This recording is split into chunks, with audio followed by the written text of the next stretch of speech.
Hey everyone, welcome to another edition of the Dan and Joe Sports Show. We're having part two with our guest Hunter Harrelson of Beach Ball Properties, and yeah, part two of the Dan and Joe Sports Show. We're picking up with Hunter from Beach Ball Properties, our special guest, and he was telling us about all the different properties they have at Beach Ball right now, and how to contact Beach Ball Properties. And why don't you pick up where you were with the email address of Beach Ball Properties, Hunter? Right. So our email, the best email to reach us at is reservations at beachballproperties.com, or check out the website beachballproperties.com. Super user friendly. You can pick whether you're going to Orange Beach, Gulf Shores, Fort Morgan, how many you're looking to sleep, how many bedrooms you're looking for, picking your dates. We're very transparent. We show you the full price right then and there. It's not like a bait and switch of this is the nightly rate, and then you click and it jumps up with a bunch of taxes and fees. We can be reached at our local number, 251 968-8896. Also tell everybody, check out our social, our Facebook, our Instagram, our TikTok. We really like to blow out on TikTok and just kind of show people our properties and what they look like. So yeah, we got tons out there for you. Spring break's almost about filled up. Summer's starting to get a bunch of bookings, and things are looking good for sure. Well, that's right. Well, I mean, it's definitely a great company. I've used Beach Ball Properties in the past to get some really good condos that we've had for when I get family coming down, especially my wife's family from up in Tennessee. And Hunter's actually done a spot on Chattanooga local news and gotten himself. He's got a little market up there in East Tennessee now. People coming down Yeah, to go to Orange Beach. absolutely. Absolutely. Hey, as my dad always says, never waste a crowd. That's right, man. Exactly. All publicity is good publicity. Getting ring publicity. That's right. All right, Hunter. While we got you here, I know obviously you're more of a Bama fan than anything else, but of course, you were up there in Oxford with your wife when she was going to law school. They just fired their basketball coach, long time coming. Who do you think would be a good person for Ole Miss to hire as a basketball coach right now? Oh Lord, that's a good question. As much as I keep up with basketball, um, hell, maybe they should call Kennedy back. After they got rid of him. Um, I don't know. I feel like it's almost kind of on brand. They need to go find somebody mouthy like Kiffin or something. Somebody that's out there, pushing, or do the Alabama thing. Go find somebody like a Nate Oates from like a Buffalo or whatnot. Truthfully, I don't know the big names out there. I don't know how strong the Ole Miss program is as far as drawing a big name, which is again why like an Alabama goes after a Nate Oates, because Alabama traditionally is not a strong basketball program. You're Mm. not going to be like Kentucky that can just name your name whoever you want to come, or Indiana or whatnot. But you guys, unlike me, y'all probably know a lot more than I do in that regard. So, Joe, I'm going to let you kind of take the floor on this, but I want to ask you first before you go into your deep dive on this. So we just brought up Kermit Davis from MTSU. He had like one really good season where I think they made the Sweet 16 or something. I think they maybe beat Duke in the tournament, and that was kind of the basis for him getting the job. So we've seen how that works. I agree with Hunter. Ole Miss is not a basketball brand. They're in a conference right now that's starting to get a lot better in basketball, and I think that helps attract different candidates. There's two candidates out there right now who I keep hearing about, who I think Auburn's kind of in football is broken the thing a little bit where you can hire some coaches that got a little bit of taint to them that's out there. And two of these candidates that are available and I think would take the job, he had a lot of controversy with it. Luckily, if you're going to do it right now, Alabama's got so much controversy on it in basketball, it might be swept under the floor. Chris Beard and Rick Pitino are both people right now that would be available.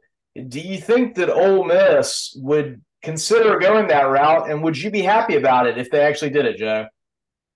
So I think they're highly considering Chris Beard from everything I'm hearing. I would say that right now, if I had to predict, I think that's who they'll ultimately hire. To your point, though, such a polarizing decision. The conundrum is, you've got a program where the fan base is just completely lost interest and checked out. You're already dealing with the fact that it's more of a baseball program compared to basketball anyway. But now, now more than ever, and then you got Kiffin, on the football side, and so you've got people now that have been at Ole Miss for 4 years, students that have gone through an entire graduation cycle and not seen a team make it to the NCAA tournament. And so the argument for Beard is, in order to bring back some interest in the program, you're going to do that in a heartbeat if you bring him in, a coach that took Texas Tech within a few plays of winning the national championship 4 years ago. But you're also going to take a huge hit. It's going to be a lot of people in the fan base that check out because of the hire. And so I don't know if I could personally do it as an athletic director, but I do understand that Keith Carter is definitely highly considering it. Yeah, I mean, Rick Pitino. But Rick Pitino, personally, I would be more okay with that. I know that he's, 70 years old now, but I think if you get 2 or 3 years of Rick Pitino, I think that would be, very exciting for the program, and I would definitely sign up for that. So you would rather have Pitino right now than you would Chris Beard?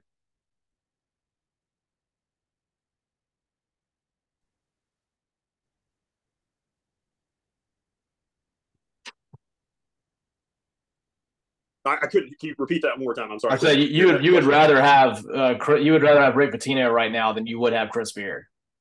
I would, just because I don't know everything that happened with Beard, and I'm still very nervous about hiring him at this point. But I'm also hearing another, polarizing figure for different reasons. Will Wade, the former LSU coach, man, that would is also being talked about. It's my understanding that he desperately wants the job and would take it at a very low salary. And so he's definitely somebody, that will be in the conversation. I'm hearing about, unless you wanted to comment any more on some of those polarizing ones. I mean, that would be fascinating to me. Will Wade is not someone that I would have even thought was a possibility. I guess if you think about the allegations against Beard, of course, everything that's happened with Pitino, I guess Will Wade's not any more polarizing than either one of them are. I guess it's just it gets more recent. You think about it in the SEC. The one thing that, if you want to talk about Beard, I've heard he's been cleared of the criminal allegations of what that is. Now, when you're talking about what that subject is, being cleared of criminal allegations, that doesn't necessarily mean it didn't happen. That's always a kind of an icky thing that you don't want to deal with. But, yet again, if we're going to go down the Brandon Miller side of it, he's being cleared of it, so they're not saying there's anything to it. His team right now in Texas that he got fired from because of these, domestic violence allegations, they're a top 10 team, and they've stayed top 10 even with him not coaching it. That shows you the level that he's brought them to. And you think about what he did at Texas Tech, that's a tough place to win. I mean, that's West Texas. That's in the middle of nowhere. And they've got a decent football history. I'm not going to say it's great, but it's decent. At least there's, you can think about Mike Leach. You can think about some of the things that have happened there.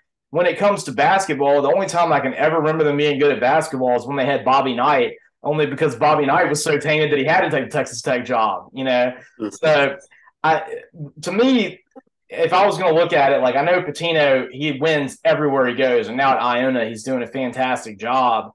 I just think that if you could get Beard right now, he's in his early 40s. He's 50. He's 50. Okay, well, I mean, still, that's pretty young in the age scheme of a coach. And you see what he did at Texas Tech, what he was doing at Texas before this happened. I think that would be a steal to get him right now. And, I was on my moral high horse about Auburn hiring Hugh Freeze. At this point, the dam is broken. Let's just, that's out the window now, right? So if you can get somebody that brings that level of expertise to your program, and you're not going to get hit with the NCAA stuff. And right now, like I said, I mean, he's been cleared legally of any of the wrongdoings that got him instantly fired at Texas. I kind of like the Beard hire. I think that from a basketball standpoint, it's a slam dunk for the reasons that you stated. I think he'd have them right there in national relevancy. I just don't know if I could personally make that hire. With Will Wade, I think that it's an interesting name. I think it's less likely because we don't know if he's going to get a show cause. Yeah, penalty with NCAA that could impact their ability to recruit over the next year, and that's the last thing the program needs with the state of the fan base. A couple other names I'll just throw into the conversation. I could be supportive of Chris Mack, the former Louisville and Xavier coach. I've heard about him on the hot board. I think he's a good coach. Doesn't have any polarizing baggage really. And then another name from the mid-major level guys that I've heard is FAU coach Dusty May, who has connections with Keith Carter. He was good friends with some of Carter's and he was the Georgia coach that played at Ole Miss on Mike White's. They kind of know each other. But I don't know if I want him either because he has 3 losses so far this year. And coincidentally, his 3 losses are to Ole Miss, Andy Kennedy at UAB, in Middle Tennessee State. So how about that? I feel like that just like nixes you right there. There's too many connections right there to have this job go well with that one. Yeah, that's interesting to me. Yeah, I'd heard him mention. I'd heard the Furman coach mention. I just kind of feel like they tried the mid-major thing. They did it. They went and they got the guy who was the hot mid-major coach. Everyone's like, oh, Kermit Davis, look, he beat Duke, blah, blah, blah. This is going to be a killer thing. Well, they probably fired him 2 years too late. And so I think that you have to go and get somebody that has major college coaching experience.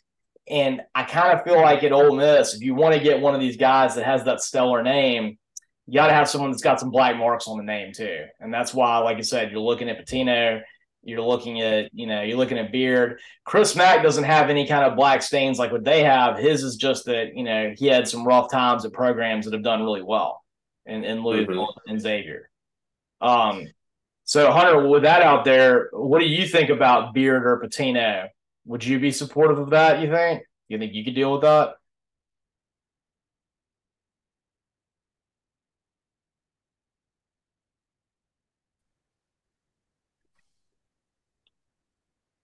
I mean,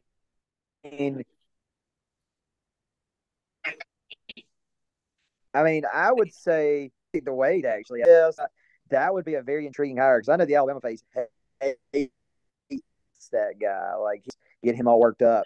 The Beard hire, I think, is winnable, but I think he's probably a year or two before anybody will really touch him.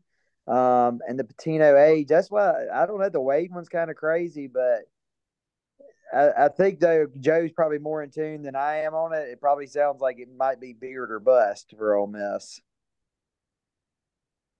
I think so, but I agree with you though. Wade, I will say he'd come in highly motivated. That's for sure against LSU. Well, so I have to do this pun right here. So instead of making a strong A offer, would he be making a weak A offer because he wants to pay? He doesn't want to come in for very little. Like, guys, listen, I will take nothing. Yeah. Weak A offer. Yeah, just let me play LSU and Alabama 2 times a year. Yeah. That would be an intriguing one. And the SEC is notorious about rehiring coaches and second chances. I mean, look at Auburn with Hugh Freeze. Look at Auburn with Bruce Pearl. I mean, it's. I guess I'm picking on Auburn here, Dan.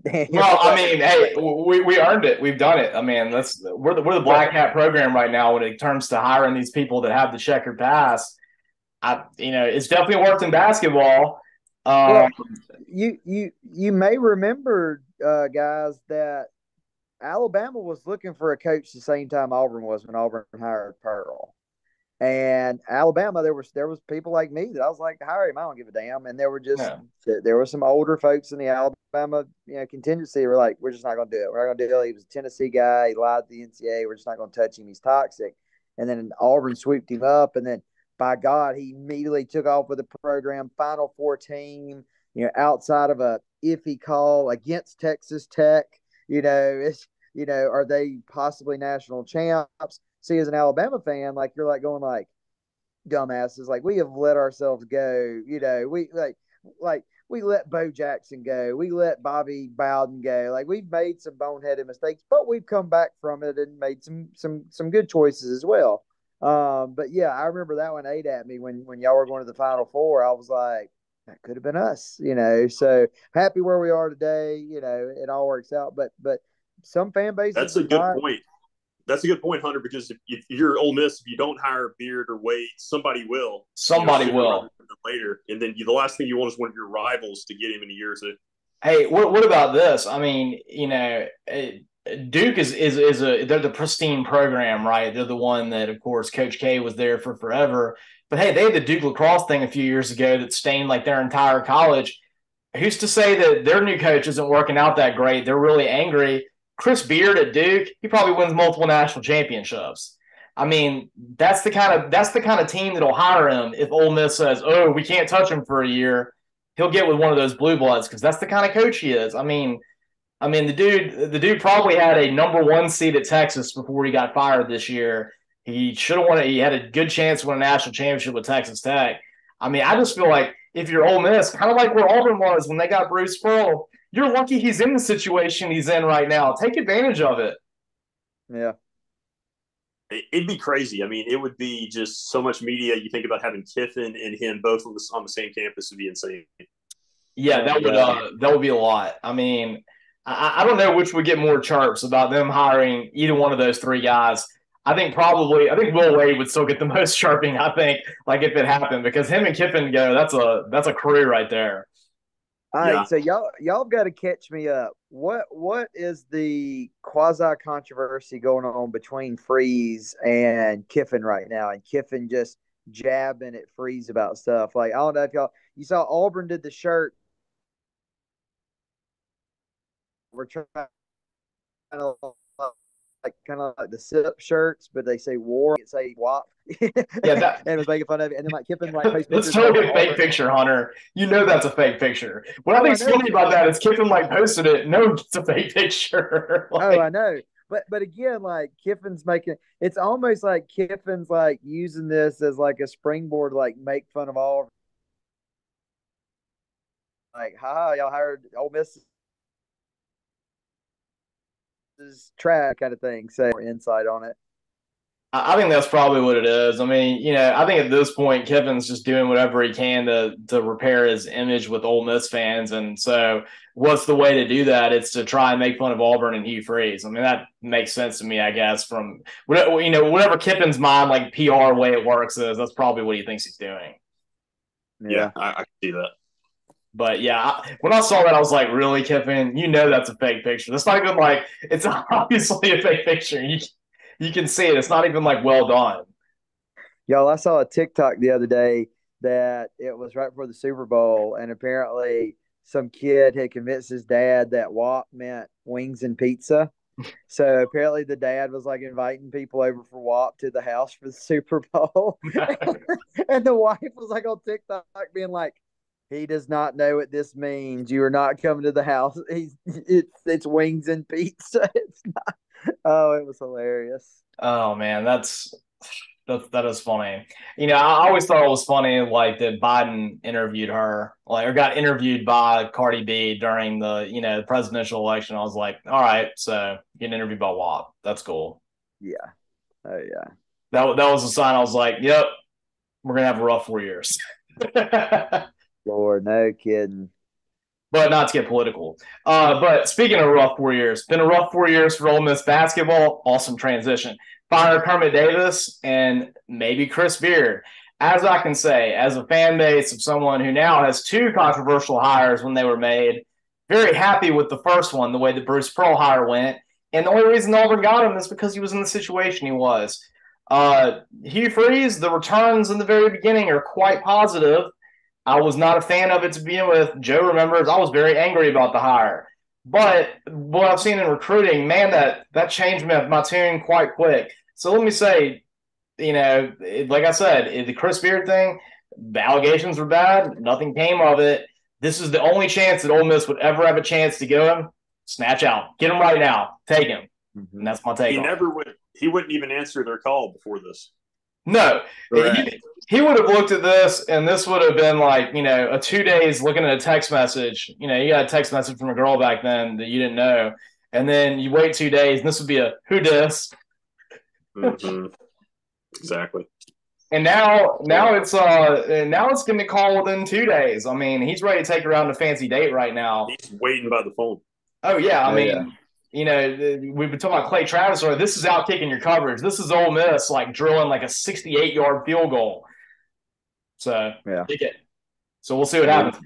All right. Well, loved having you on the show again, Hunter. And maybe we'll look at go into a beach ball property resort. Me and the wife and the family at some point. I'll hit you up.